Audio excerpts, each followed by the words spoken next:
And now on to Kentucky, where Republican State Representative David Hale has introduced the Kentucky Student Privacy Act, which is a bill that would ban transgender students in grades kindergarten to 12th grade from using the appropriate bathroom in relation to their gender identity. In simple terms, it would require transgender students to use the bathroom aligning with their gender at birth, which has been proven to put these trans students at a higher risk of sexual assault.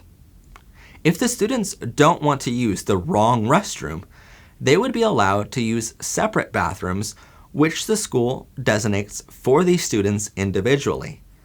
But let's say a trans student decides to use the appropriate bathroom or locker room anyway, matching their true gender.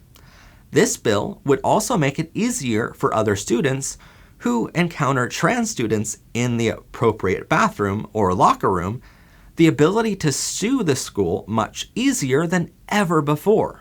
Essentially, Representative Hale is trying to make it illegal to use the correct bathrooms and locker rooms.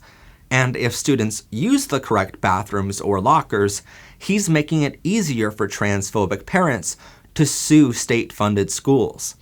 Now, it's important to note here that Hale introduced similar legislation back in 2015 and again in 2018, failing both times for it to become law. But that won't stop it from becoming law this time with different people in power taking a vote on it next year, if and when it comes to a vote on the floor of the state house.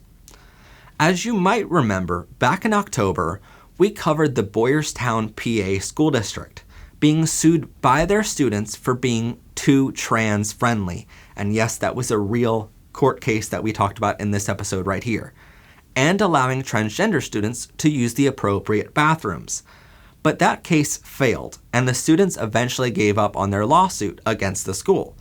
So the true answer to this in making sure transgender students are safe in their schools would be a federal equality act, banning states from making anti-LGBTQ legislation like the Kentucky Student Privacy Act, and a federal equality act which would allow transgender students to use the appropriate bathrooms and locker rooms whenever they need to use them, as they should be able to. Acts like the Kentucky Student Privacy Act should never be allowed to be presented, let alone passed. So to my Kentucky viewers out there, please reach out to your representatives and tell them not to pass the Kentucky Student Privacy Act. But anyway, that's all for our episode for today. If you have any thoughts on today's topic or have any questions or stories you think we missed this past month, please do leave those in the comments down below. All of our sources are listed in the description for you to learn more, so please go check them out now. Also, don't forget to check out our after show on our podcast network, also linked down below and on your screen right now. The after show is such a fun way for us to interact, so go check it out and please enjoy. Don't forget to like this video, subscribe to our network for plenty more great gay content to come in the future, and share this video with others. I'm Matt Haslam, this has been PBR, and have a gay day everyone. Bye for now and happy holidays.